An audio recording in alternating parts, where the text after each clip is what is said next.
Semar nek tekan negara Ngastina ajeng manggahi pinten miliar? Pinten triliun? Sampeyan tahu wae Semar niku mata duwiten. Sampeyan tahu ngerti lho Semar niku teng pundi-pundi njaluk bayar? Mboten. Semar niku ndongani sajen wae dikai dit ra gelem. Semar niku mimpin genduran wae disangoni ora gelem. Apike Semar teng mriki niki lho. Nek perkara negeske impen tok Semar terus njaluk duit miliar, duit triliun. Niku anggape bapak kula niku montor duwiten wae piye? Heeh. Nek bapak kula niku duweni penemu duweni jati diri ora gelem rawuh teng negara Ngastina niku sebabe bapak niku duwe gegayuhan. Inggih menika mbangun desa.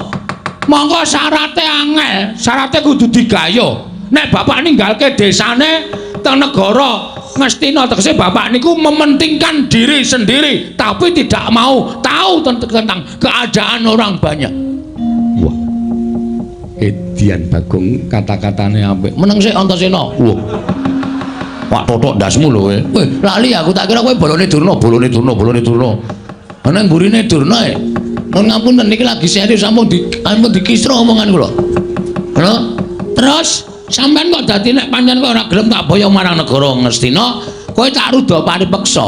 Bapak ngendika, napa sampean mboten wedi niki enten lancur-lancur Pandhawa. Anak-anak Pandhawa. Selagine bapakne anak-anak Pandhawa wedi karo aku, apa meneh bayi-bayi, putu-putuku, anak-anak Pandhawa. Aku ora wedi. Nun sewu lho, mulutmu harimaumu. Kowe ngomong nganggo dipikir, ngoten. Nek ngendika nganggo dipikir aja waton ngendika sak penake dhewe. Nek sampean ngendika sak penake dhewe ngrekoso urip sampean teng Karang Kadempel. Terus kowe arep ngapa? Kula mewakili bapak mboten ajeng tindak teng negara Ngastina. Lho, piye? Tegese kowe wani karo Begawan Durna. Lho, piye ta cah iki? Posisi ngene iki mboten ateges kula wedi. Kula wani sekecap padha sekecap karo sampeyan niku merga kula wani penemban. Ora kok kula perkara wedi. Kowe wani mergane kene ana anak-anak Pandhawa. Lho, mbok kon do bali. Ijen padha ijen karo sampeyan. Nganti sampeyan iso menang karo aku. Megul karo wis 20 taun. Gong. Kuwi rapisan-rapi mesti gawe masalah kaya ngono. Gong. Wah, apa itu? Mbok wis kemundur kuwi perkarane bapak kok. Santai wae to. Kowe goblok kok goblok piye? Ha iki nek ora digawe masalah terus piye mengko bar limbukan bubar. Nganggo utek ngomong kok. Kene iki ya karo mikir padake. Terus kok bar limbukan kilang-kilang arep ngopo iki? Wah, tenan dijaluk nah dite. Ha iya. Iya bekti kula kunjuk. Iki kaya suarane Irawan. Inggih dasar kepara nyata. Pangestuku sampean ana Irawan. Inggih Kanjeng Yang bekti kula kunjuk. Iki kaya suarane Janaka. Inggih bekti kula kunjuk Kanjeng Yang. Tak tampa Janaka pangestuku sampean ana. Wah. Oh cangkeme Bagong. Iki senengane bebeda kok, Gong. Seneng ya aku. Ayo pendhita gleleng ning mripate lamur. Dadi ora nek dienggo dolanan ki iso. Wong ora ana Janaka kok ya. Apa iki kaya Gatotkaca kaya Kantarja. Berarti wis lamur ta, Tru? Oh ya, mulane kae apa kacamatane digandulke ning dodoke apa? Dinahi rantai. Nah engko nek ora permono sapa-sapa terus dipasang. Penemban enten apa? Rawuh wonten ing Karang Kadempel. Iki ngene ya Semar. Prantaku ning Karang Kadempel kuwi sepisan tilik marang kayuwananing kulawargamu lan anak-anakmu kabeh para Panakawan. Dene ndungak Angkalara, prantaku iki ora saka karepku dhewe nanging aku diutus dening anak Prabu Duryudana. Lan kacarita anak Prabu Duryudana kuwi ngimpi Semar. Nyumpena pancen kepara nyata. Lah, sumpernanipun babakan menapa?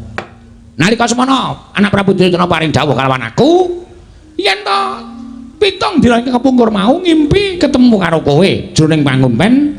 Nalika semana gumebyar cahyamu mawa teja. Mongko nalika kowe lungguh, katon banget yen to kowe nembe mangku Sang Hyang Rembulan. Nalika semana kowe paring dawuh kalawan anak Prabu Duryudana, sinuwun. Monggo kula aturi ngasta. rembulan menika Sang Hyang Candra menika wonten negari Ngastina menika dados sarana tentrem ayem rukun lan saya nginggahaken derajat pangatipun sinuwun Prabu Duryudana gregah wungu saka nindra anak Prabu Ngastina tumune dawuh karo aku supaya sowan ning ngarang kadempel ingkang wigati Semar ora ana kejaba mung dina samengko aku kadhawuhan supaya mboyong marang kowe nang Negara Ngastina lan kowe kudu iso njlentrehake apa ingkang diparingake marang Prabu Duryudana apa ingkang mbok caosake marang Ratu Ngastina merga tembunge jroning impen mau yen sinuwun Prabu bisa mboyong ya kuwi pewujudan ingkang mawa cahya ingkang mapan ning pepangkonmu mau bakal saya kuncara negara Ngastina wis kuwi wae sing bakal dadi aturku marang kowe yen kowe saguh ayo mangkat ning yen kowe ora saguh sebabe apa marang kowe matura. Lah kok kabeh do ngimpi aku ki ngopo? Dadi lakone, Pak. Semar bangun desa. Ah iya. Wis diwangsuli wae. Bapak kersane piye? Nek kersa ya mangkat. Nek ora kersa omong karo Begawan Durna kuwi. Ora gelem rono, no. Alasane apa? Amboyenmu kumat apa piye?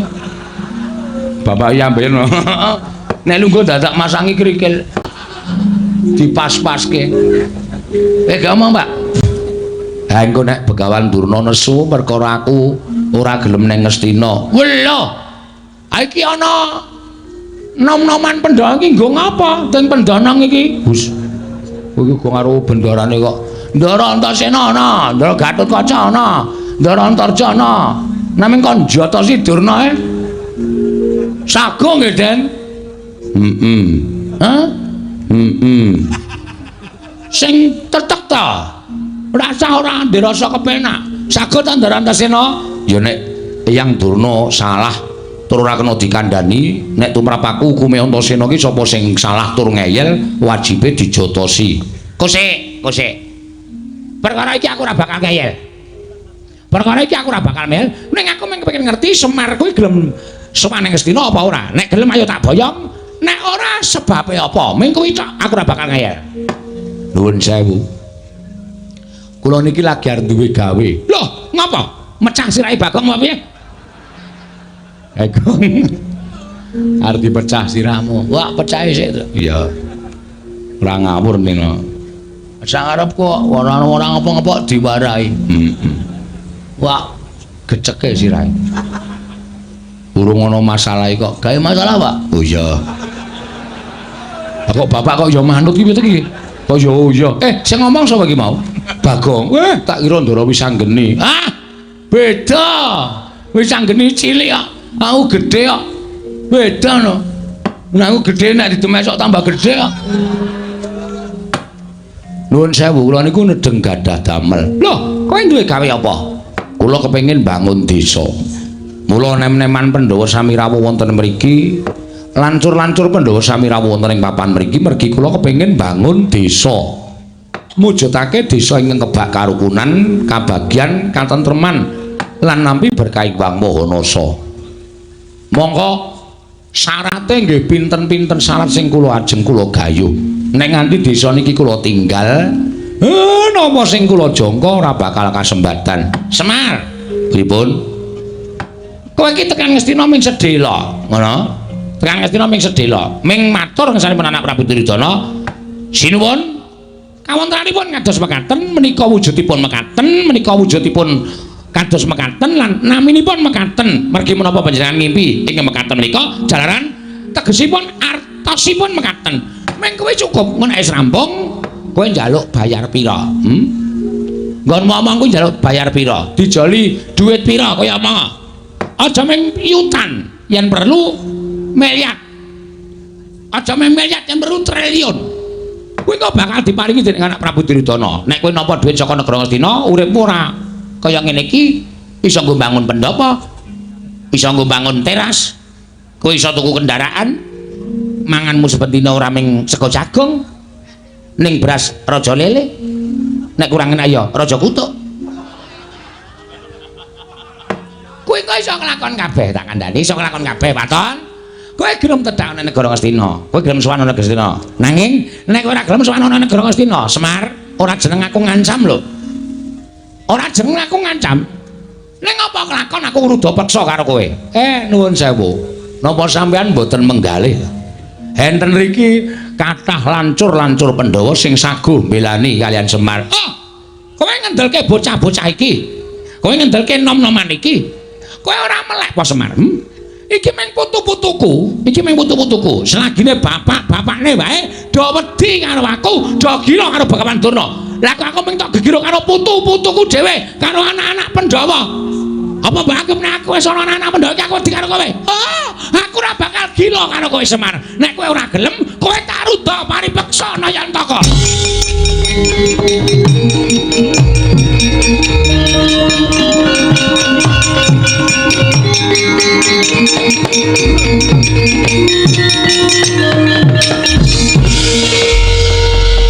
Ngandel ora? Bocah iki arep ngopo iki?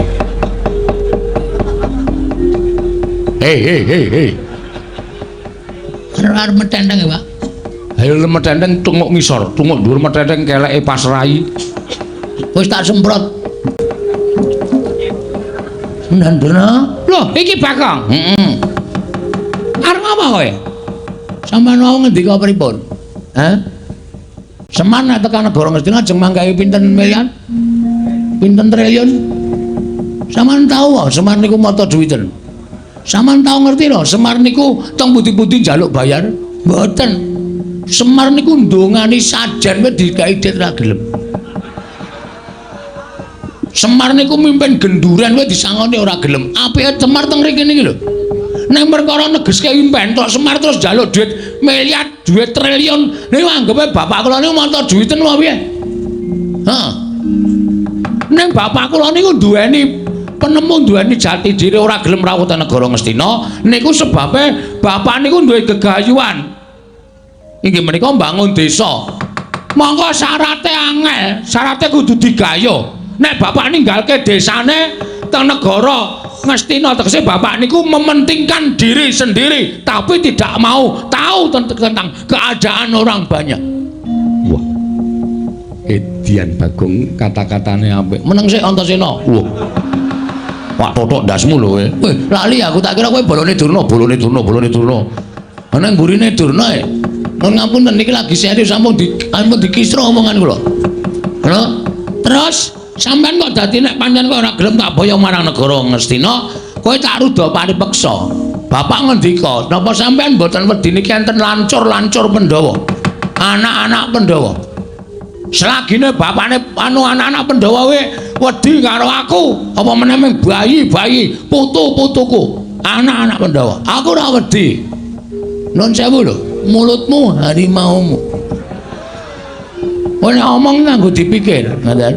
Nek ngendika nganggo dipikir aja waton ngendika sak penake dhewe. Nek sampean ngendika sak penake dhewe, ngrekoso urip sampean teng Karang Kadempel. Terus kowe arep ngapa? Kula mewakili bapak mboten ajeng tindak teng negara Ngastina. Lho, piye? Tegese kowe wani karo Bagawan Durna. Lho, piye ta cah iki? Posisi ngene iki mboten ateges kula wedi. Kula wani sekecap padha sekecap karo sampeyan niku merga kula wani penembar. Ora kok kula perkara wedi. Kowe wani mergane kene ana anak-anak Pandhawa. Lho, mbok kan do bali. Ijen padha ijen karo sampeyan. Nganti sampeyan iso menang karo aku. Megul karo wis 20 taun. Gong. Kuwi rapisan-rapindo mesti gawe masalah kaya ngono. Gong. Wah, apa itu? Mbok wis kemundur kuwi perkarane bapak kok. Santai wae to. Kowe goblok bener kok goblok piye? Ha iki nek ora digawe masalah terus piye mengko bar limbukan bubar. Nganggo utek ngomong ora. Kene iki ya karo mikir padake. Terus kok bar limbukan kilang-kilang arep ngopo iki? Wah, tenan dijaluk nes dite. Ha iya. Iku mulo digawe masalah Durna ora wani tak gawe supaya wani. Ben mengko ana terusane. Konjur padake ora kok ganggong-ganggong. Lha nek ngono kowe wani karo Bagawan Durna, sing tak wedeni apamu? Bagong, gandeng aku tak gombong kok wis cereng-cerengan. Mulai iki ayo padha didadekake. Ayo metu Jawa. Ora bakal wedi arek. Ayo. Wah.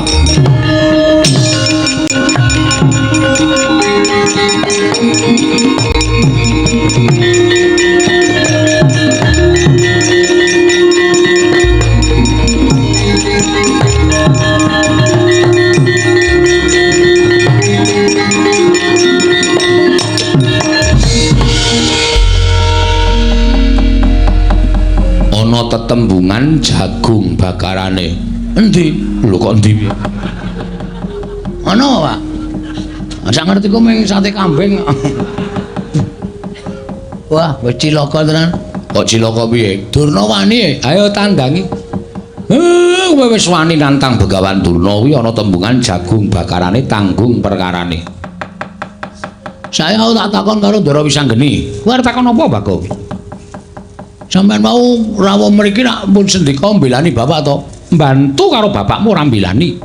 Lah saiki nek pancen bantu niku sampeyan kudu sago ngundurke Kurawa. Kusik aku mbantu le mbangun lho, ora ana mbantu perkara liyane. Biar ora. Nek Siwa Semar bangun desa aku mbantu, nek perkara liyane kon ngundurke Kurawa kuwi aku ora ana perkara pepundhenku Kurawa. Ya ora masalah wong aku ora tau weruh kowe perang kok. Kowe kisane meng modal lambe. Ya majur kaya inspektur rasane. Ndarantasena apa, Gong? Sampeyan bantu arek Semar to? Bantu mesti. Nek bantu mbok tulung Kurawa diundurke. Aku yo ming bantu le bangun desa ora perkara kok tekan kene ora niat gelut. Aku usirku ndelok jagat iki supaya tentrem, ayem ora ana regejegan. Terus fungsine kula nantang Durna niku mau. Lho, sing nantang sapa? Kula, kok sing temandang aku. Nek wani nantang wani nandangi. Ya, iya ora masalah.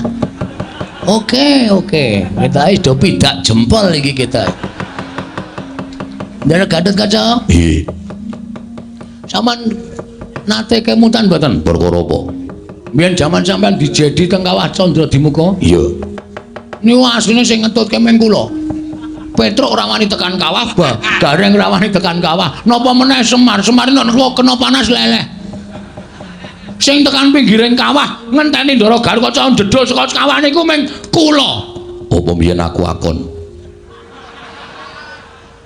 Nggih mboten. Ora kewajibanmu to? Nggih. Terus kula tak takon, kewajiban sampean napa? Aku dadi satriyaning praja.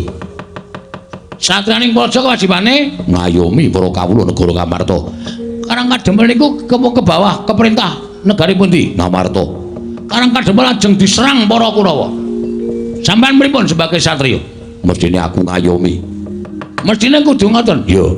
Kurawa kudu mundur tekan negara Ngastina. Iya. Dadi kewajibane sapa? Sing ning Karang Kadempel sapa? Kula kali bapak kali Petruk kali Gareng. Terus nek kowe masrahke perkara kabeh marang Garukaca, apa rampung perkara negara? Aku ngrampungi perkara negara Ngamarta durung rampung-rampung wae perkara Karang Kadempel. Sing gedhe pangapuramu rampung ana dhewe. Diar. Dongaku kabul. Kowe ndonga apa, Truk? Asem e. Ndaran Tarja? Nggih. Sampeyan nggih mboten purung nabi kula. Ora terus terang bae ora.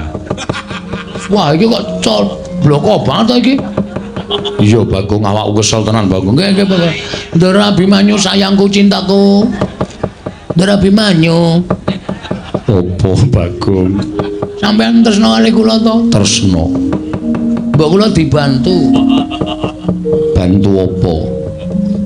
Sak gedhagan iki aku mung iso mbantu 150 bab. Kok tekan dhuwit to iki? Kula niku nantang para sata Kurawa. Sing gedhe pangapuramu Bagong aku ra iso piye-piye.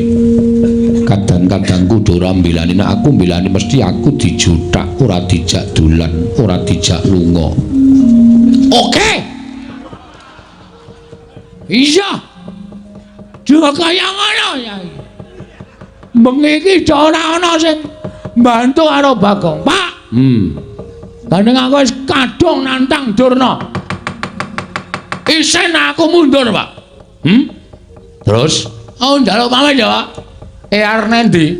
Methuke Kurawa, alakonane dhewe. Wak ladenane dhewe, tak tandhane dhewe, Pak. Kok njewewek cangkeme? Ora ngematke ya cangkemku iki sariawan. Oh. Nek ngomong sero lara, Pak. Menjawab jawab. Yo sing hati-hati. Nek kowe mati kowe dadi kusuma bangsa. Matimu bakal dipendhem ning taman makam pahlawan. Anjuk batine apa? Mati ora iso urip meneh kok. Ya Pak, nyun pamit yo. Yo sing hati-hati. Petro, kowe tega tenan karo aku? Aku lagi males kok. Lakonono dhewe. Nah aku mati lho, Tru. Ya mati awakmu dhewe kok aku bingung. Aku senengane glelekmu ora jamak-jamak. Nek ketanggur kene iki men tok rasake dhewe. Rek, apa? Nek aku mati, aku ora nyaur utangmu, ora nyaur apa-apa tak ikhlaske, Gong. Edan. Aku ngimpi apa to ya bengi iki? Oh dadi kaya ngene kane, Pak, nyun pamit. Begawan Dana Kurawa iki Raden Minajingga. Ingkang sagung ngendarat karo Esa Kurawa menyang dhewe.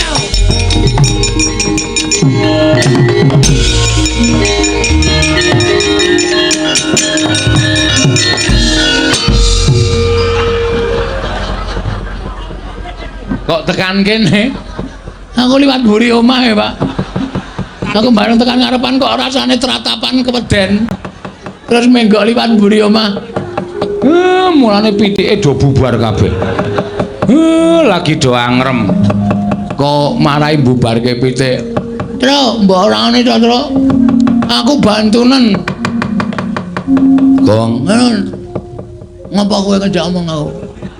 Ora sayang karo aku abdimu ora tok belani we. Ora usah kuwatir, sing maju aku. Tenane. Tenan. Asli? Asli. Ming dhewe karo Kakang Garukaca, ya Kang? Iya. Karo Kakang Antarja, ya Kang? Oh, Dimas. Karo Abimanyu. Ya nyu ya.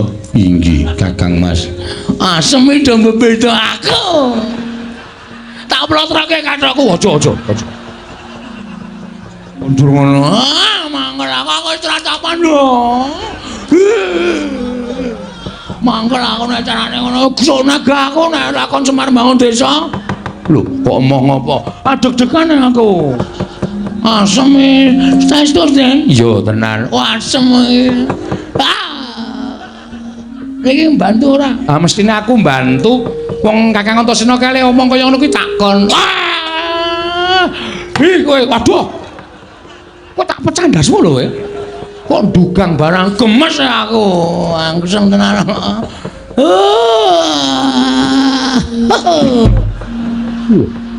Kok jengkelit barang ora. Saking senengku. Enggak metu njaba enggak.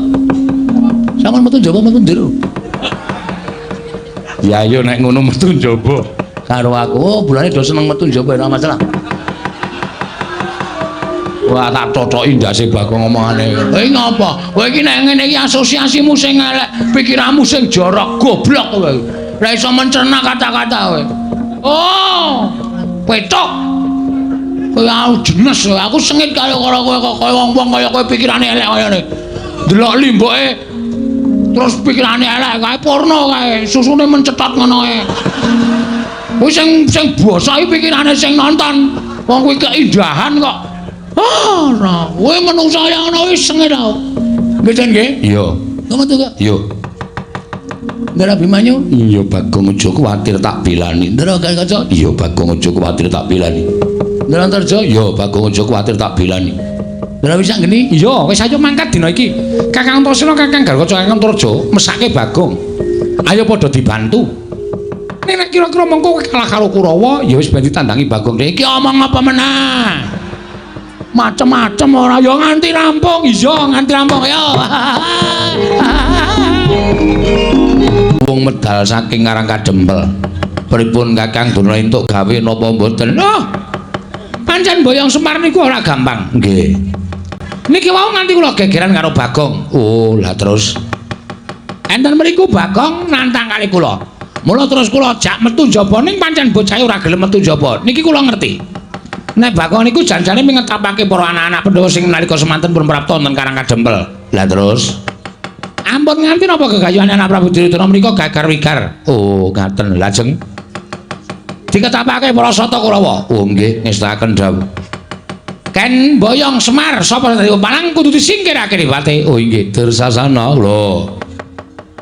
Oh wis krungu ndikaning Kakang Mrembanduna nggih, lajeng paringipun Kurawa diketapake ya le aja nganti ana ingkang cicir sapa ing palange karepe Kakang Drona Boyong nglawan Semar. Singkirna ya Dursasana. Wah, nggih ngestaken dawuh, Pak. Ayo ora ketang klungsu nek melu padha budal iso ae kula diraken Kakang Mas Moha Mas kula diraken. Semar aku sing ora ngeparangake lan aku sing ora ngiklasake. Mergo Kakang Semar lagi duwe gegayuhan yo kuwi bakal mbangun desa Karangkadempel. Mula saiki Pakde kundur. Lho, bali piye? Baliku kudu mboyong marang Semar Badranaya. Nek ngono Pakde arep nekat ora antas malam-malam bakal tak putung ya. Wis tak antepi pancen kudu dadi pasulayan. Ning nyun ngapura lho Pakde nek kira-kira anak-anak Pandhawa kurang ajar karo apa pun ben Sata Kurawa. Ora usah dadak ndirasa ewo pekewo. Ayo. Gage. Bubarno para Sata Kurawa. Nyuwun mangapura nek aku kurang tata krama karo Pakde-pakdeku Kurawa.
Mati ya.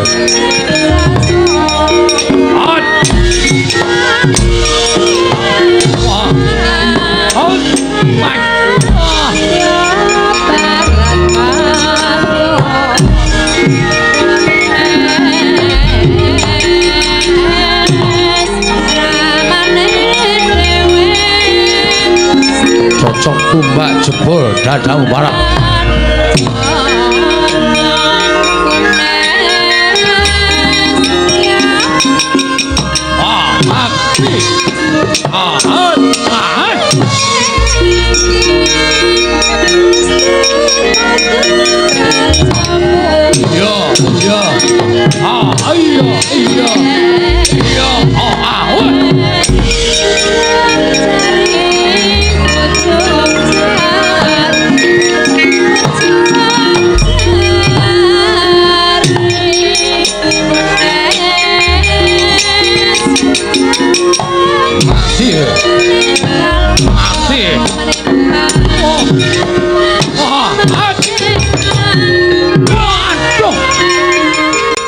Waduh.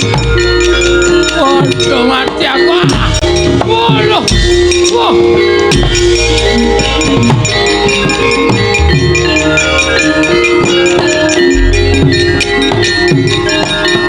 Minggir.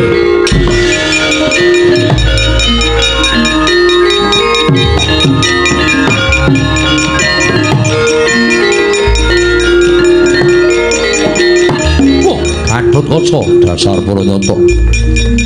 Siwa Artaparma mboten purun kundur kula ing badhe ngunduraken Kurawa. Wah, lakon pecah dadamu. Monggo diwejajal. Halt. Mati. Wah. Pecah dadamu. Wah.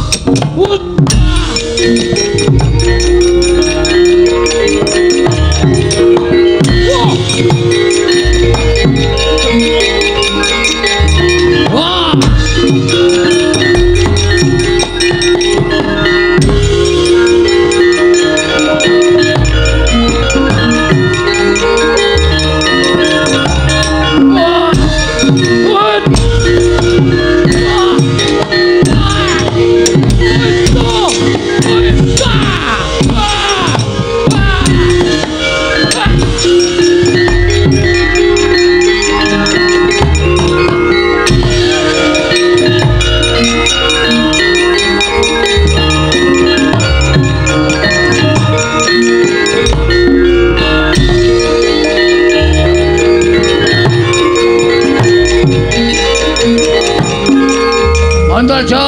Nggih. Pakdi Durmagati.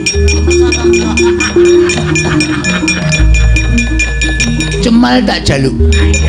Ora bakal tak wenehake. Glakon mati dening aku. Ayo. Ngejauh apa tak wujudi. Wah, lah pancen bocah. Kula kena dikandani kanthi becik-becik. Kelakon tiban tanganmu. Tiban tanganku dhewe di tanganmu. Melocot siram. Oh tibano mati ae. Modal ae. Wih, Dian. Tanganku keju-keju Antarja. Modal ae. Aduh.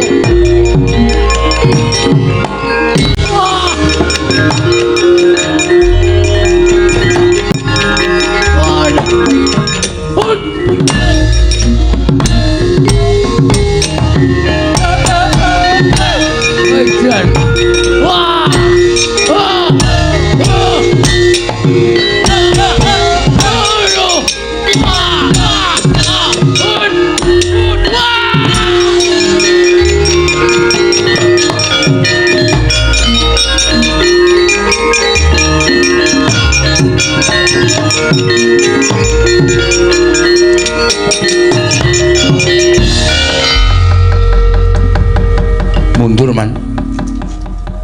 Para putra Pandhawa ingkang jagi dhateng Semar.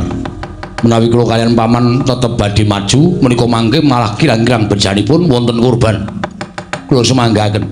Kese-kese sertayu wonten dawuh. Mungsamu sapa? Antasena man. Weh, lah ora pati ndugaman.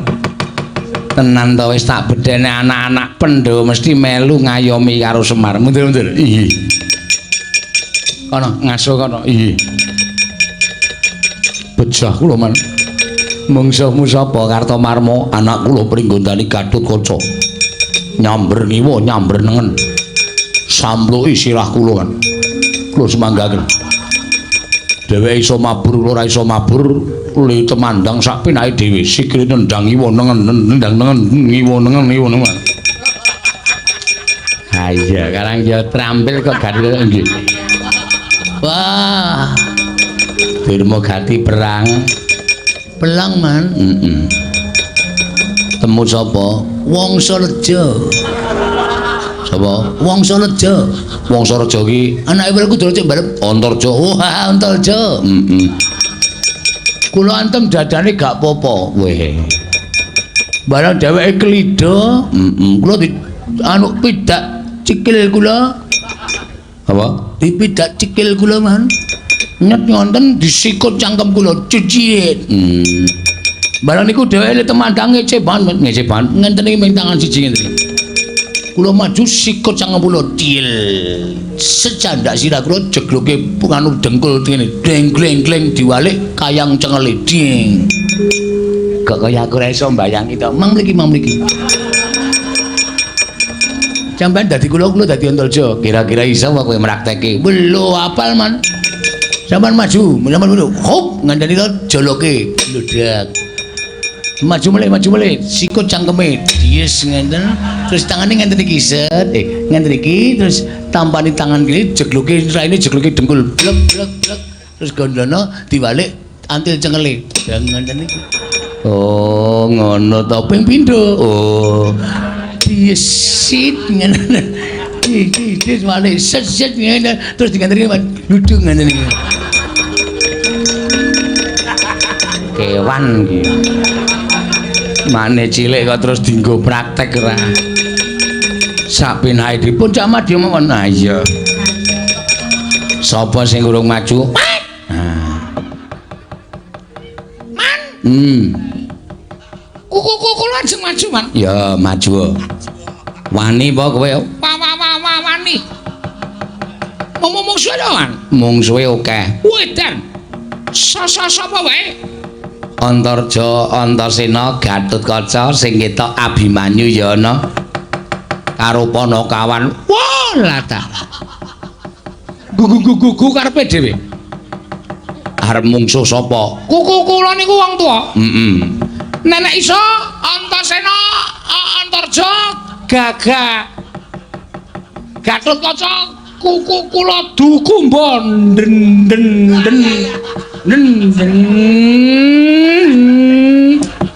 kok malah montor to kula dukumba ndase anak Pandhawa pira-pira kula pateni kabeh maju kuku kula terus mikir kula tantangane ya maju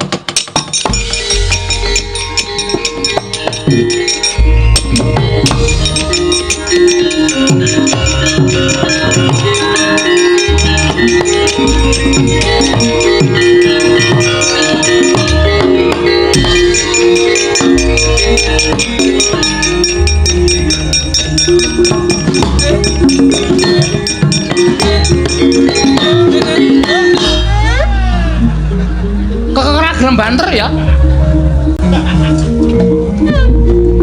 terus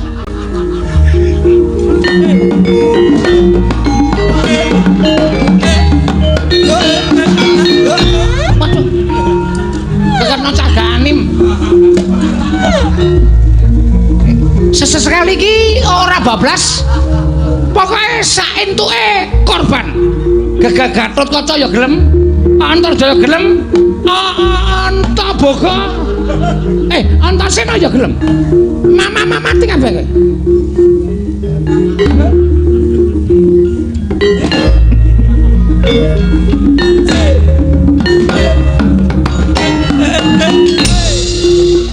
dar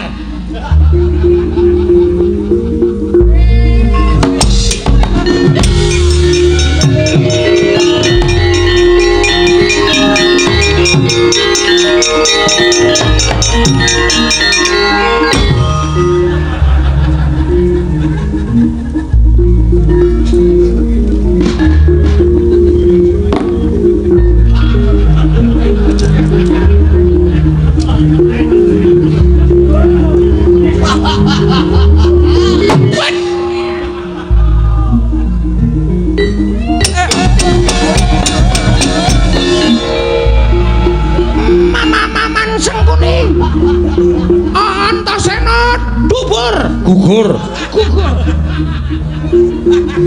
ketiban pusaka kula tembus gigir prap teng walikan Citraksi sing iso matani Antasena pengumuman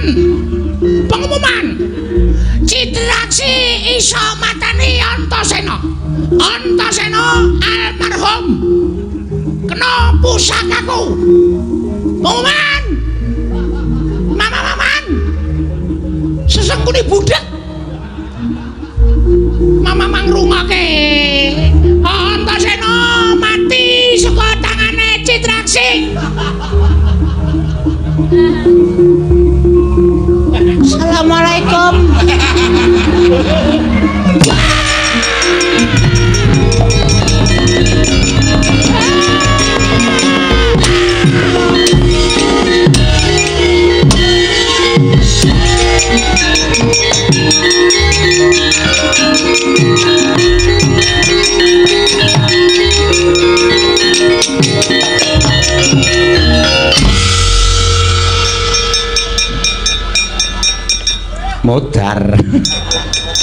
Ora sembodo karo ling gleleng.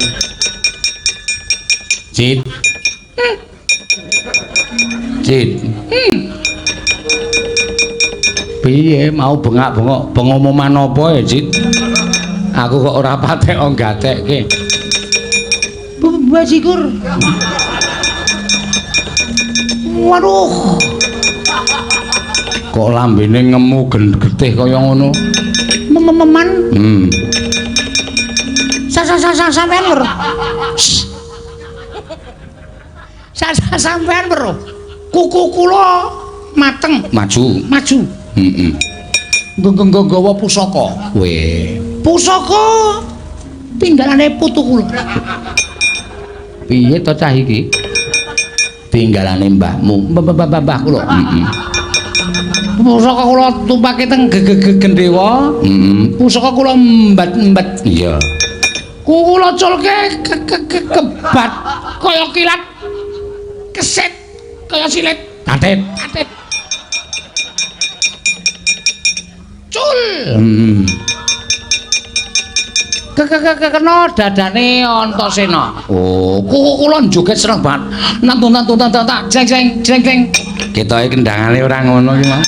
Kula wis lali. Ha iya. Nantun pokoke kula seneng banget. Sampeyan kula bengok-bengok Krungu. pengumuman Antasena mati. Kena pusakaku. Terus Bareng kula balik. Niku tangane Antasena codap nyekel gulu kula cek. Terus kowe? Kula wis njaluk ngapura karo sing kuwasa. Lah sebabe Ra urung mati. ha iya. Jojo nganggo jemparing trai kula kan. Jliar. Kula kecek-kecek. Dene candane kula jreng dumbulke sabetke sakayake prol. Tiba Teng sound control. oh. Apa? Sound control. Terus teteng mriki niku. Oh, ayo mulane rasa aleman. Urung kuwi nek nganti ketemu Panakawan apa ora hancur lebur awakmu. Mula aku iso omong karo kowe ta. Aja sak wani karo Antasena. Antasena kuwi wong digdaya.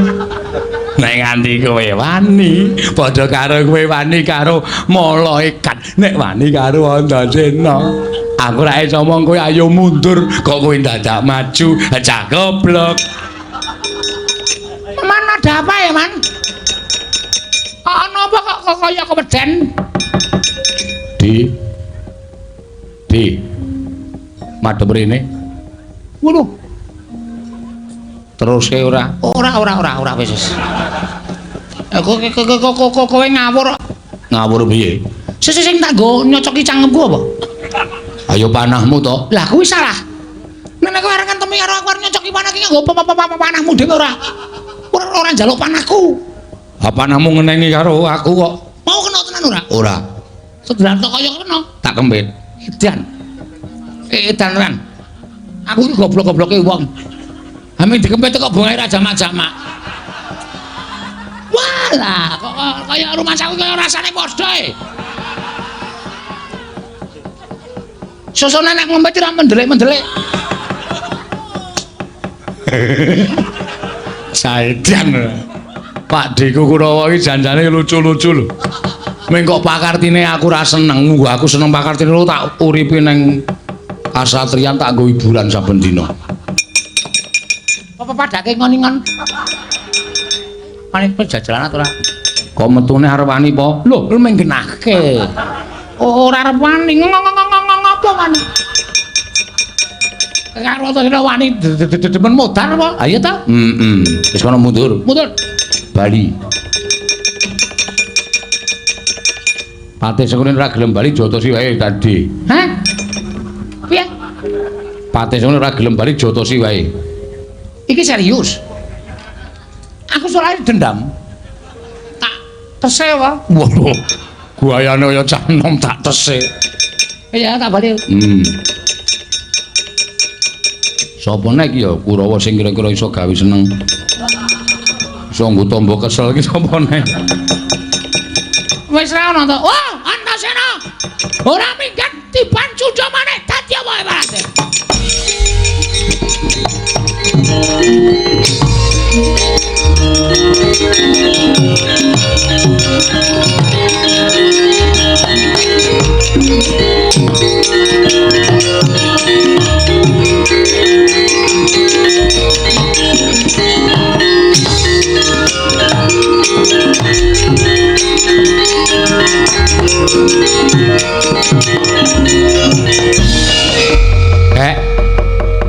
Eyang Durna nggawa cundha manik ngamuk punggung Suratamtaha Nirbaya Nirwikara tak pasrahke marang Kakek Semar nek nganti anak-anak sing methuke ndak malah katriwandan kula aturi seminggah Ndara mang semingkir Durna kula balekke teng Sokalima ndak dadi maksiat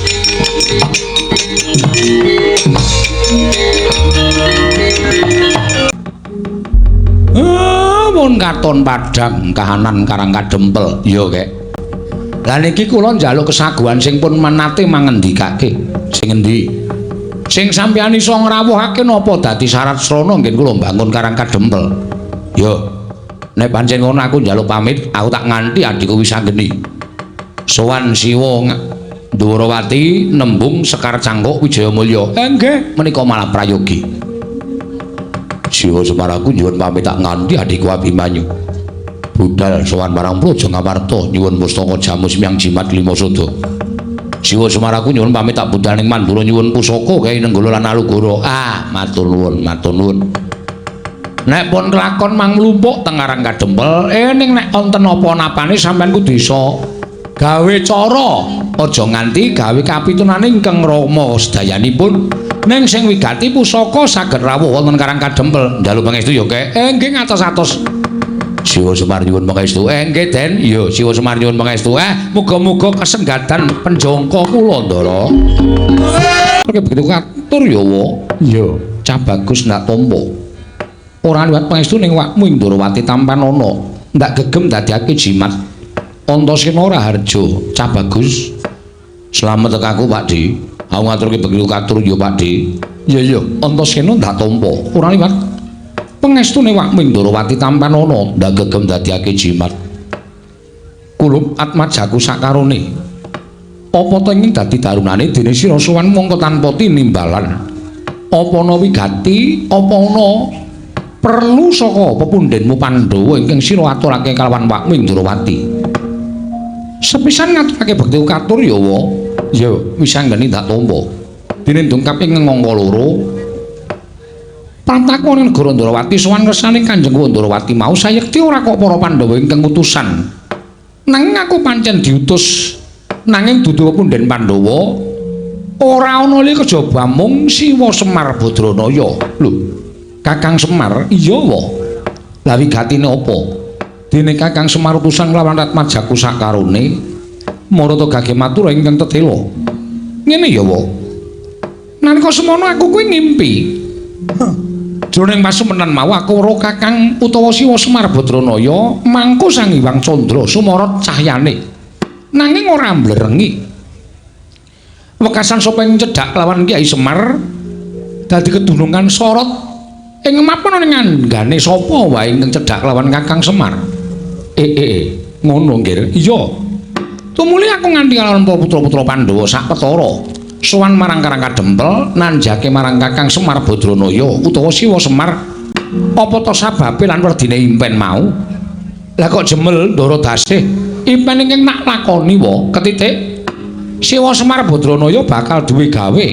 Lah dalah Kakang Semar bakal duwe gawe. Iya wa. Lah duwe gawe apa nggih wis anggeni. Ora kok duwe gawe tegese pribadining Siwa Nayantaka dhewe nanging Siwa Semar bakal duwe gawe ya kuwi mbangun desa Karang Kadempel.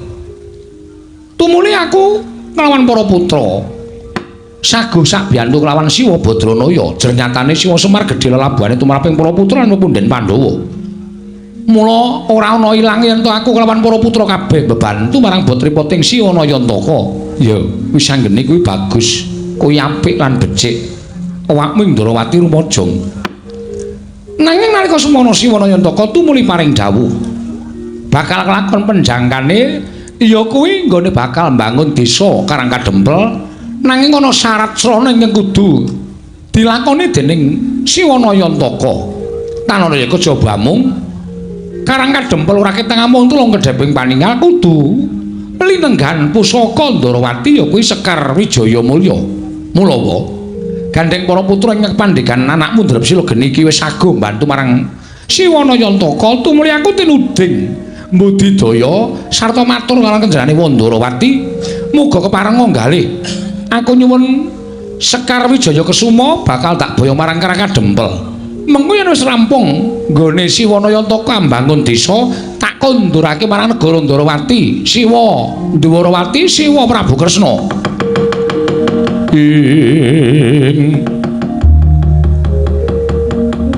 Tukaya sini pecoco bang mawinga wengis kumejot patoning latri netra kocak ngondarandir. Oh, wis anggeni. Ana dawuhmu apa wae? Ya bener. Kakang Semar kuwi pancen pengayomaning para Pandhawa, Kakang Semar kuwi pancen ingkang ngomong anak-anak Pandhawa. Mula ora jenengane yen to wis anggeni tumuli anyaguhi dituwangkon dening Kakang Semar supaya nyuwun ngampil pustaka Jamus utawa nyuwun ngampil Sekar Wijaya Kesuma. Nanging kowe kudu eling, Nggih. Semar kuwi namung derajate ngaceplik, Semar kuwi mung Panakawan. Semar kuwi mung batur saumpamane. Lah kok dadi kebangetan nggone ngasorake marang Ratu Ndarawati. Apa dianggep Sekar Wijaya Mulya kuwi wujude pusaka ingkang loro saudon telu saurupan. Tegese dudu pusaka ingkang ampuh. Lah kok dadi ngatasi pengin bangun desa wae dadak nganggo dirawuhi pusaka Ndarawati kuwi Sekar Wijaya Mulya. Monggo Sekar Wijaya Mulya kuwi ora kena pisah lawan Wakming Ndarawati. Mula saiki ya nggih kowe tak utus baliya sowana marang Kakang Semar yen to Sekar Wijaya Mulya ora bakal prapta ning Karang Kadempel lan matura babar pisan yen to aku uga ora bakal ngaturake Sekar Wijaya Mulya. Mula Kang Sangka kuwi sanggeni aja gawe geger mbebuthek banyu bening kanan negara Ndarawati.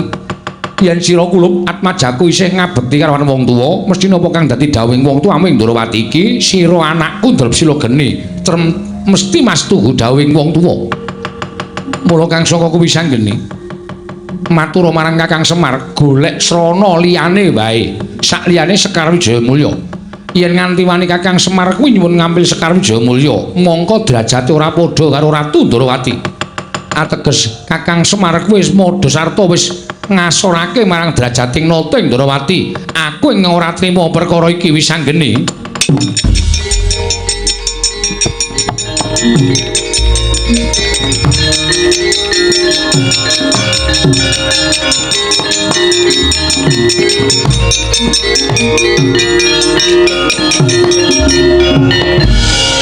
Nuwun sewu ya, Dik. Gandeng iki mau wis didumadil sing rembugan wis anggeni ning nek ana dukaning Siwa Ndarawati sing nanggung Antasena. Mula gandeng sampeyan wis paring pangandikan sing akeh-akeh. Aku ngugemi ngendikaning Siwa Ndarawati. Ning nuwun sewu, sithik wae aku tak matur marang panjenengane, muga-muga aturku iki dadi pangolahing penggalih Siwa Ndarawati nggone gelar lan gulung atur Antasena. Antasena karo matur apa? Ngene, Dik. Perkara sampeyan menekke Semar ki wong derajate ngaceplik, Semar ki ming wong loro saurun telu saurupan, mung Panakawan, wong sak jagat wis padha prisa. Ning wong sak jagat ki ya padha ngerti yen to Semar kuwi pamomong agung, tegese Siwana Yantaka kae arep derajate ngaceplik nanging kae diwonge Jawantah. Lan aku ngerti Pandhawa bapak-bapakku wong tuaku ki tanpa sumanding kelawan Siwana Yantaka tangeh derajate iso munggul, tangeh kanugrahan sing tumanduk marang para Pandhawa kaya ingkang wis dilakoni dina iki. Mula gandeng pangendikane Pak Bli sadhe ngiyas karo Siwana Yantaka, aku sing ora trima. Lho, Antasena. Lah kok dadi ngawu gawar ucapmu kowe matur yen to ora trima. Yen kowe ora trima karo Nata Ndarawati, kowe arep ora trima piye? Pakde gelem ngambil mari ngambil Sekar Wijaya Mulya apa ora? Yen aku ora gelem. Tegese Pakde ora tresna karo Siwana Yantaka. Aku tresna karo Kakang Semar, ning tak kon mulat karo kahanane. Nek Pakde ora maringake saiki ngene wae. Gandhengaken gunung sing tanpa guna. Nek kira-kira sampeyan tak tantang jotosan piye? Lho, kowe aja edan lho kowe. Aku ki wakmu, aku ora peduli. Mergo aku wis sagu karo Siwana Yantaka. Nek nganti aku bali tekan Karang Kadempel, ditagih karo kakekne Semar endi Ndara Antasena Sekar Wijayamulya aku ora iso ngaturake isinku tanpa upama mula tinimbang aku isin karo mati itu marang Antasena aku luwung milih mati dadi upama aku tak nantang karo sampean aku kalah aku ora apa-apa tekaning pati tak lakoni nggonku labuh karo kakekne Semar kuwi lha edan iki ora edan iki tenanan lah kok dadi kaya ngono ucapmu mola yen ngono kok jeneng anak ingkang ora ngabekti karo wong tuwa aku ngabekti karo sampean nek sampean ngregani karo kakekne Semar nek sampean ora ngregani karo kakekne Semar nggo beda apa aku ngabekti karo Nata Ndrawati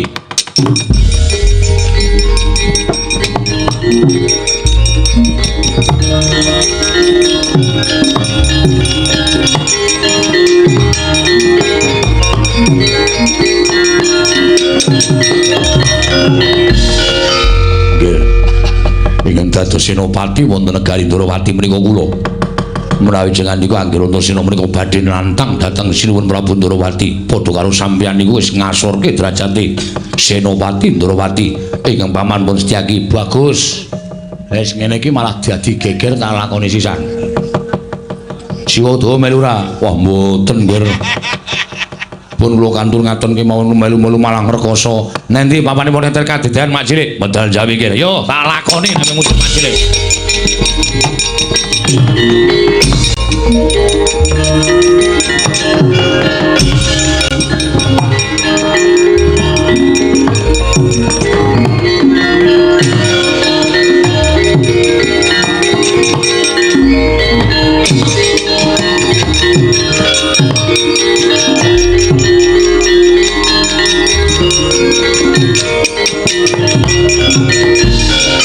kowe jenenge kemanen Kang nek kaya ngono kuwi.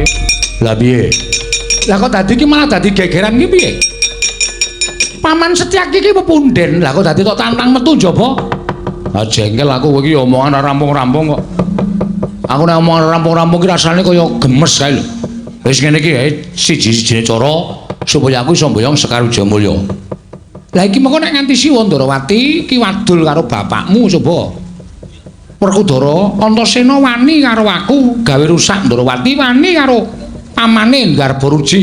Wah, rasa ditiroke. Wagu nyiroke.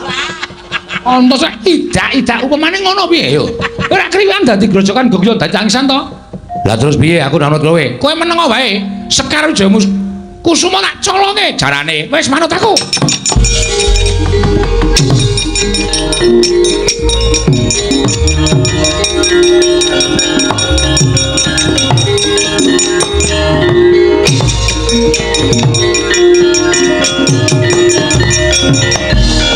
Wis dadi kaya ngene iki tak dadekke Mak Cilik. Nggih. Arep sampeyan iku kondang tidaya ning Setyaki niku Senopati ora wedi karo sapa wae. Aulung tekaning pati yen to nganti Setyaki ora iso mbelani negara Ndrawati. Bagus. Semono aku Mak Cilik. Aku luwung tekaning pati nek aku ora iso mbelani karo Semar. Ngono wae. Wenehke ora Sekar Wijayamulya. Ora mbok wenehke dijajal. Mumpung durung ana critane Setyaki gelut karo Antasena. Men disekseni wong manding. Ayo. Menang endi Setyaki karo Antasena? Kene marganing patimu tangga tayoni. Setyaki, Setyaki aja kaya bocah cilik.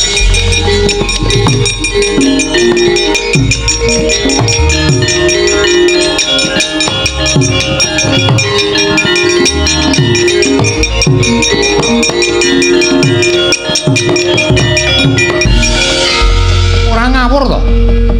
Setyaki iki wong tuwa. Inggih, nanging kula ngreksa dhateng asma panjenengan.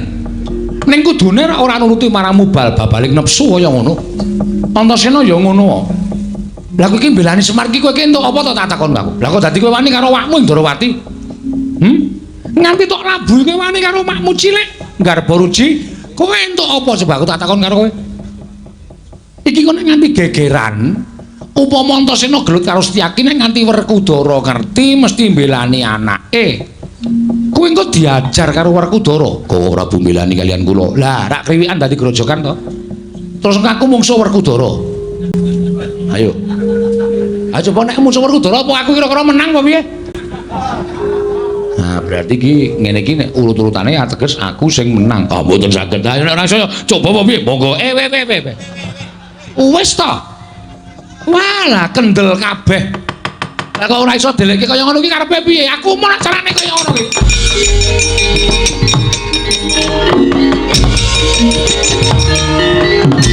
Loh. Welaka.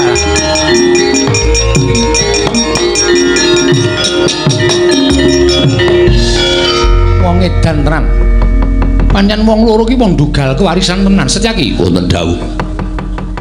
Mak glibet ning antariksa kowe ora? Nggih, kula semerep nanging sinten? Wis anggeni lho. Lah wong Sekar Wijayakusuma ki tak lenggahke ning pagedhongan pusaka lah kok bocah kok. Wo lah eling-eling anake Janaka sing gerang senengane nyolongi wong wedok. Sing cilik ya pinter nyolong pusaka. Setyaki wonten dawuh tunggune negara. Aku tak weruh kaya ngapa to karepe Semar iki kaya ngapa ampe kaya ngono.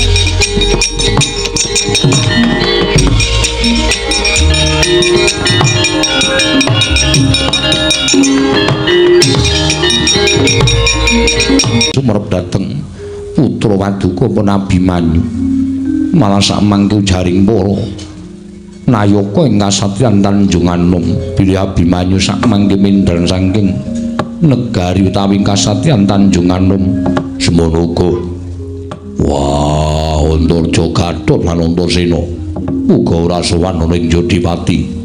Aku dhewe ora ngerti menyang endi dunune anak-anakku ning gandeng tumrap aku Antarja Gathotkaca lan Antasena kuwi bocah nom sing lagi rumagang mbok menawa ana bab lan ana perkara sarta nedengi lagi seneng srawung kalawan kanca-kancane sak barakane barep kakangku.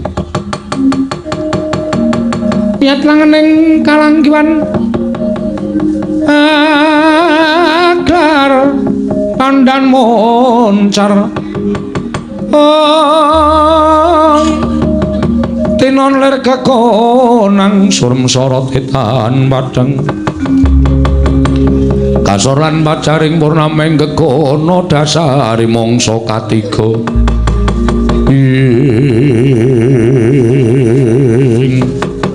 dereng ngantos paripesame Balwacana kasarusaning Raden Abimanyu sumawana Raden Gathotkaca dumraja tanpa lalapan Tanjabala Mandawa ya gumulung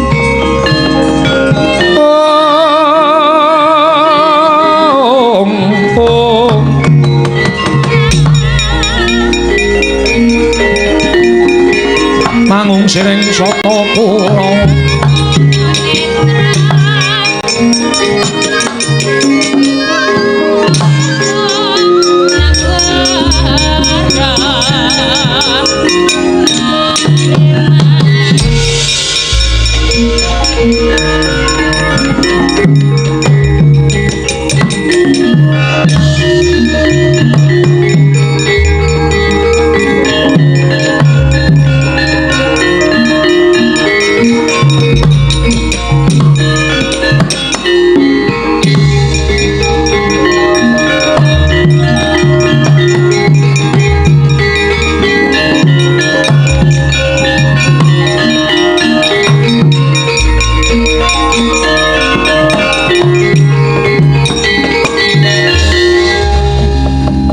anut lakuning Kurawa hen patine Sang Abimanyu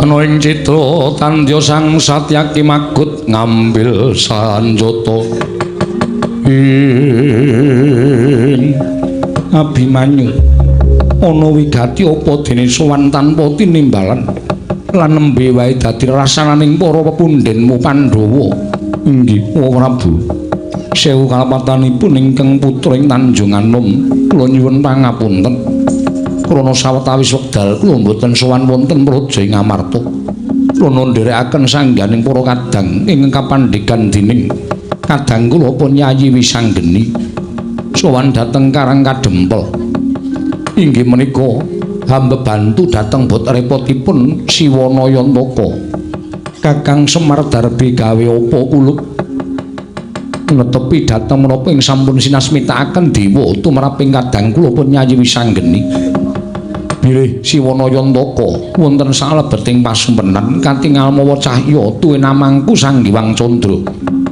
tumunten Kyai Semar badhe gadhah damel mambangun desa Namung kemawon wonten syarat srana ingkang kedah linampahan. Apa syarat srana ninggir putraku Tanjung Anom? Mboten sanes kejawi namung ingkang putra Abimanyu dinuta dening Kyai Nayantaka supados nyuwun ngampil pustaka Jamus Myang Jimat Klima Sadawa.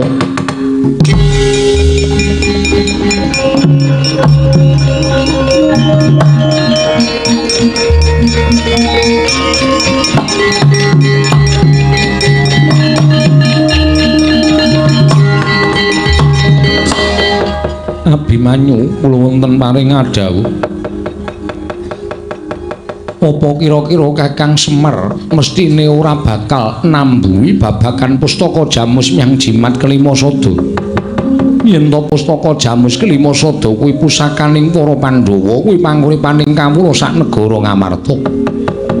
Monggo ing atase Kakang Semar mung butuh kepengin bangun desa wae lah kok dadak abot temen. Syarat sranane kudu mboyong marang pustaka Jamus Myang Jimat Klima Sada. Kulup atmajaku bocah bagus. Mula bali marang Karang Kadempel matur marang Kakang Semar.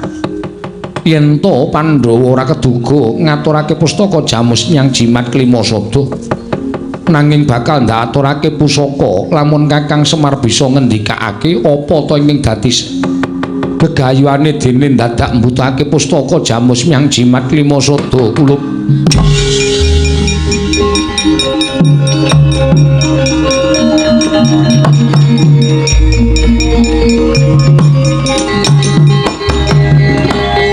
nuwun pangapunten Bu. Paripaksa ingkang putra ing mringgontaning kemunjatun somatuwa Kanjeng Prabu. Monggo kula sampun kebacut prasetya dhateng Siwa Nayantaka. Menawi ngantos Gatotkaca mboten kedugi mboyong pustaka Jamus Klima Sada, sakmangke badhe tetel kasatriyan kula dene kula sampun sumpah prasetya parandiri mboten saged linampahan. Mrenging saking menika kepareng mboten kepareng kula badhe nyuwun pustaka Jamus Klima Sada. Upami mboten dipun parengaken dinten samangke haluwung para Pandhawa mboten ngakeni ingkang putra menika dados putraning para Pandhawa. Nanging menawi paduka maringaken saestu ngaturaken panuwun ingkang tanpa pepindhan wong.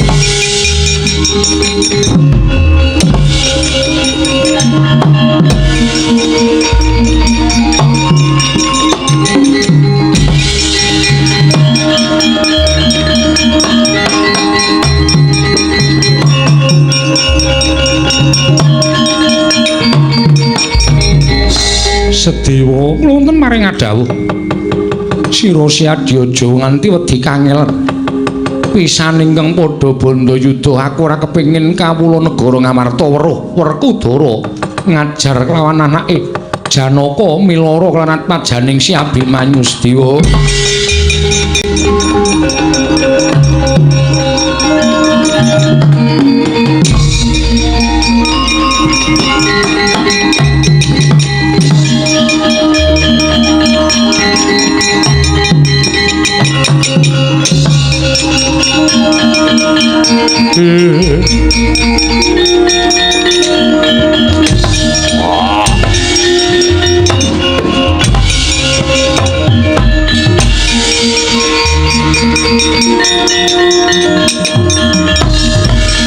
Bocah nom cangkeme ora ditata. Wah, ing atase kuwi anak Werkudara bobote mulih milih bobot Semar mbangane wong atuamu. Nuwun sewu Kanjeng Rama. Menawi sampun laturaken menika sanyata sampun kula ucapaken mboten namung wonten ing lathi nanging wonten ing ati. Menawi ngantos kula mboten sagetaken maturaken pustaka Jamus Klima Sada badhe wirang bebarang raos ing manah kula luwung baya tekaning pati mutar tenan.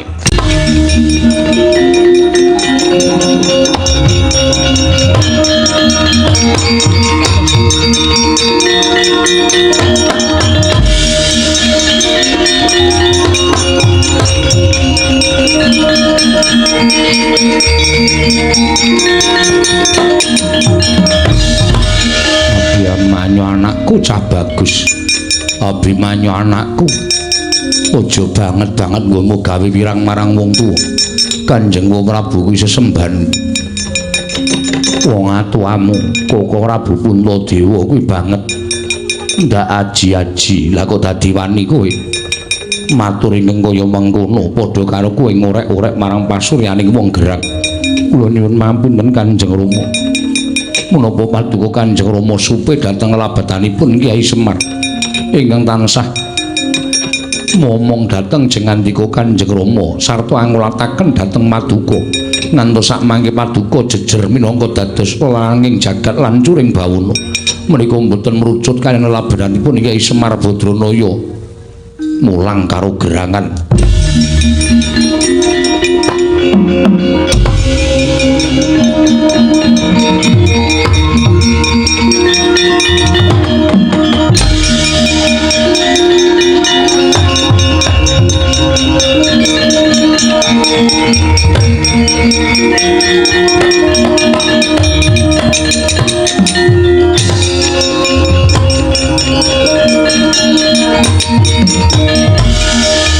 Kaca wonten timbalan mundhak dadi rasananing para kamula sak negara Ngamarta ingkang padha ora seneng ingkang padha ora demen lawan sira lan bapakmu padha keplok-keplok mung perkara kaya ngene kok dadi nganti gegeran nggih Kanjeng Paman kemaringipun pustaka Jamus Lima Sada nadyan tanpa dingerteni dening Kanjeng Koko Prabu Puntadewa nanging tak pundhut saka ing pagedhongan pusaka bareng Paduka gawanen aturna Kyai Semar Kanjeng Rama lan Kanjeng Paman aku mengko sing ngurusi wong tamu karo kaca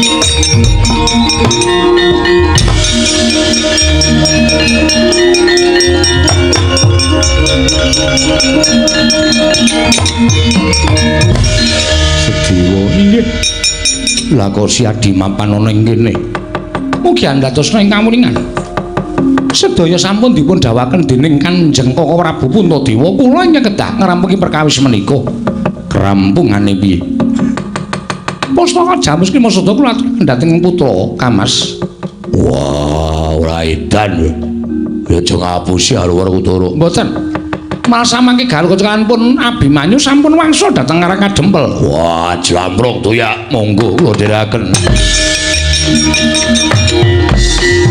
pangabekti kula kunjuk ya tak tampa gawe gedhening atiku ora liwat pangestuning awakmu Mandura Tampanono kula menika jimat paripin dayaning kasantosan piye ana apa lah kok dadi janur gunung kadingaren Sirat Majakun jangkar bumi sowan ning negara Mandura sepinten kalempatanipun ingkang putra Tadah Wadana apa pancen sowanmu diutus karo wong atuhamu apa ditutup punden Pandhawa apa saka arepe anakku lanang dhewe nggih sewu-sewu kalempatanipun ingkang putra Tadah Wadana mugi andadosna ing kawuningan sowan kula menika mboten saking pikajengan kula piyambak namung dapur dipun utus dening Siwana Yantaka lho Semar Badranaya nggih kasinggihan mekaten eneng apa nalika semanten kula nderekaken sanggaring para putra Pandhawa ingkang sampun nampi sasmita bilih kinen caket kaliyan Kyai Semar sabab sak mangke wonten madyaning pasumenan Kyai Semar kadidine amangku Sang Hyang Rembulan wekasan raganipun Kyai Semar mencara mawa cahya tumunten sinten ingkang caket kaliyan Kyai Nayantaka badhe katularan sing inggih menika sorot ingkang mapan wonten angganipun Kyai Semar wekasan tumunten kadang kula pun nyayi wisanggeni ngirit para kadang sedaya prapteng Karang Kadempel jebul nyatanipun Kyai Semar badhe anggayu utawi badhe ambangun desa namung mugi andadosna ing kawuningan sedaya ingkang dipun tindakaken Kyai Nayantaka menika mboten badhe saged kelampah tuwin mboten saged kasembatan menawi mboten saking pambiyanipun Paduka Mandura lah terus aku to piye Paduka Prabu kedah maringaken ngambil pusaka Mandura lho pusaka Mandura apa Kyai Nenggala Tuwin Kyai Alugara kula suwun ngambil badhe kinarya sarasana pembanguning desa Karang Kadempel Siwa Mandura Nenggala Alugala kasinggihan mekaten.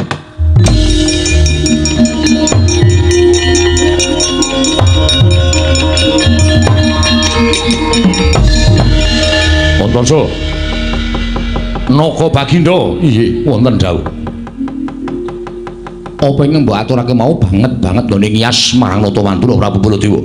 Kowe ngerti? Jagat gumelar iki ora ana ingkang dijuluk tiyang agung jaba mung Natamantura Prabu Baladewa. Selagi ning Nalendra sak pepadaku wae padha ngakoni marang Nalendra ing Mandura. Lah kok dadi ming derajate Semar kok ngiyas marang Natamantura. Lah kok ming derajate Semar kok ngilani karo Natamantura Prabu Baladewa. Yo saya tak takon karo kowe. Semar iki derajate apa? Ing atase mung kepengin bangun desa wae dadak nganggo syarat srana pusaka. Pusaka Nenggala ki pamunahing satu sekti. Kyai Alugala ki pamunahing satu sekti. Kuwi dudu pusaka baen-baen nanging paring Sang Hyang Bathara Brahma. Duh aku nglakoni tapa ning tengah ngalas. Yen kudune Semar ki ngawang karo jejere.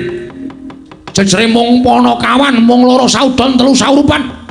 Jejere ming batur. Golek syarat srana ya aja dadak nganggo ngasorake marang derajating Nalendra.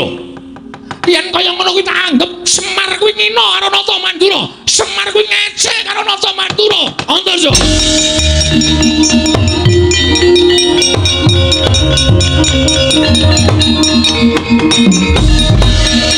Nuwun mapunten. Bebasan sampun ngantos kok namung prapteng antaka nadyan dados bledug raganipun Antarja trimah kula mboten wangsul wonten ing Karang Kadempel menawi paduka mboten maringaken ngambil wujudipun Kyai Nenggala lan Kyai Alugala. Lho. Mekaten sampun dados prasetyaning manah kula. Wah, adal jagat dewa Pandhawa yen kono kowe arep nyoba karo Baladewa. Yen ngono kowe ora wedi karo Baladewa.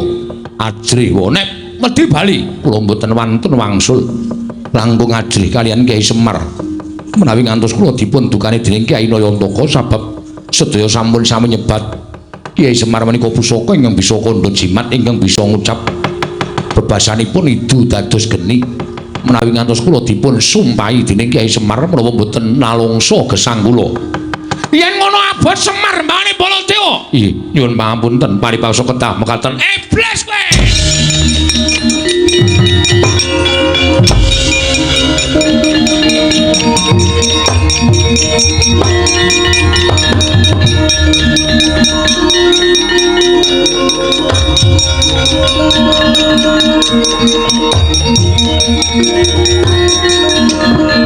Wah, mati aku. Bocor kowe. Wis kandhani wong nang ora buku, marat.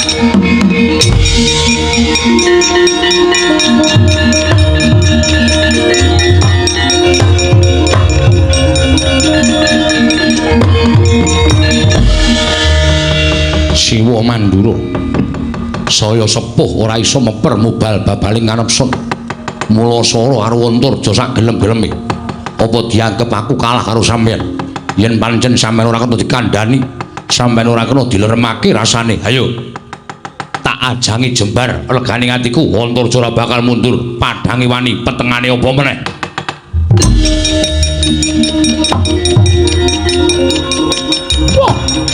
Wah.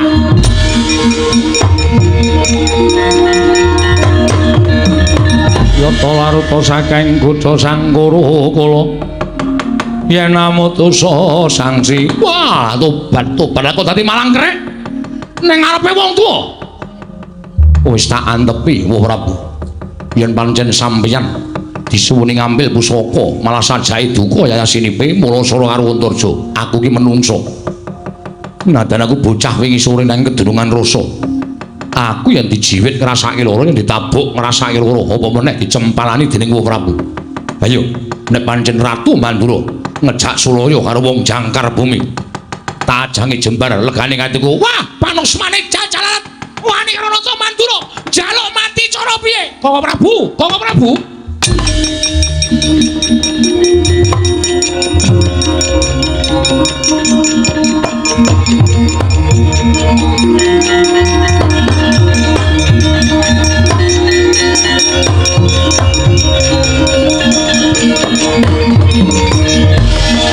Lho Kresna inggih Koko Prabu.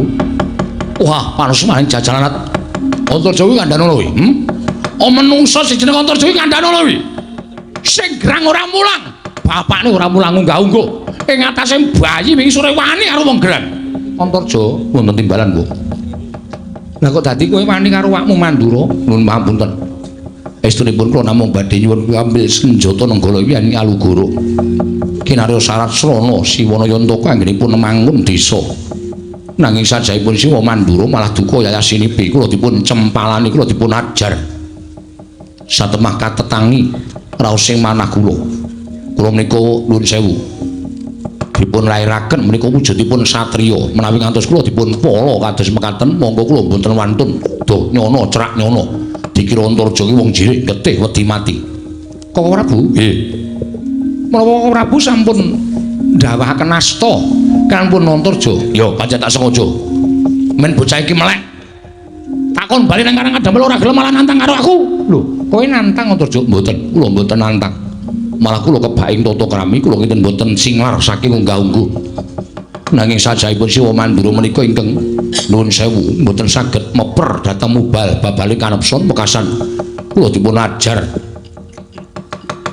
Nuwun sewu Wong Prabu Ndarawati menawi dados kula dipun dawahi asta utawi dipun jembalani dening Kanjeng Wong Prabu Mandura tartemtu panjenengan Udipati runtik penggalipun. Koko Prabu? Nggih.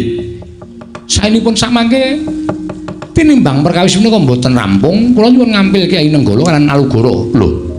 Sing jelek iki jane sapa to? Semar apa kowe? Inggih, kula ugi nyuwunaken ngambil Kyai Semar. Kose to. Lah kok dadi kaya mengkono? Supados kula wonten rencangipun. Lho. Kancane piye? Sekar Wijayamulya uga dipun beto Antasena. Lho lak dikon Antasena rego apa? Ngendikanipun dipun utus Kyai Semar. Samenika mangke dipun tonton kemawon. Niatipun Kyai Semar menapa? Lah kok nglumpukke pusaka wonten Karang Kadempel. Monggo sak mangke panjenengan kula aturi rawuh wonten ing Karang Kadempel ngaturaken nenggala kaliyan Alugara. Lho la ila Semar kok dadak nglumpukke pusaka iki karepe nggo ngopo coba?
Andyapala Pandhawa mbiyuk gumulung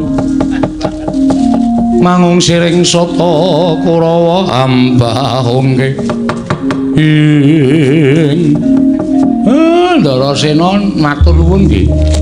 Iya kek padha-padha Ndara Gatotkaca matur nuwun. Iya. Siwa Semar.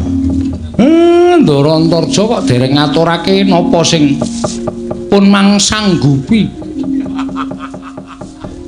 Anggen sampeyan kepengin utawi sagah ngaturaken pusaka. Siwa Semar nyuwun pangapura. Pusaka diasta deweni Kanjeng Prabu Mandura. Kok sik Kakang Semar, aku tak takon. Lah kok dadi werna-werna penjaluke Kakang Kayantaka? Ya kuwi manunggalake pusaka telu. Wijaya Kesuma, Pustaka Jamus Klimasada lan Alugara Kyai Nenggala. Alugarane Kyai Nenggalane dereng ketok. Kok Prabu nggih. Alugara Kyai Nenggala dipun dadosaken setunggal mriku. Lho jane arep apa to? Mang dadekke siji riyen to.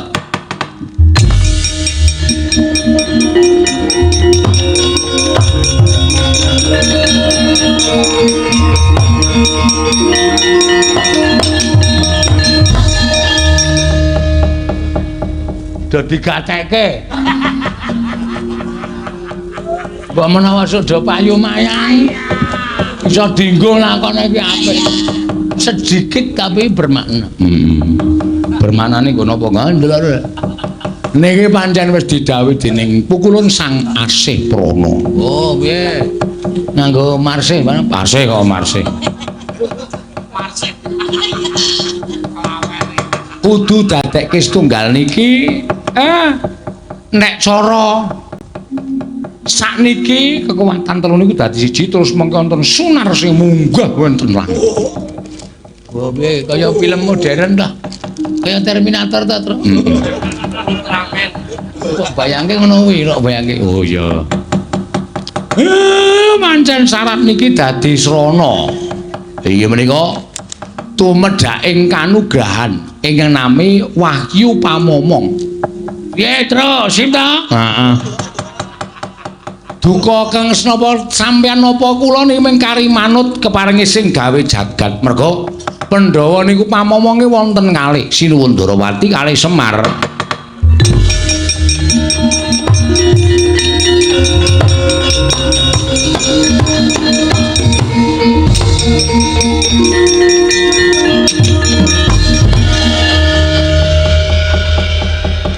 Kanthi sarana pikantuk Wahyu Pamomong niki pusaka dipun pendhet piyambak-piyambak ya.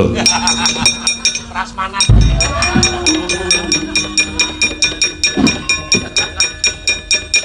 Janowo pusaka digawa inggih.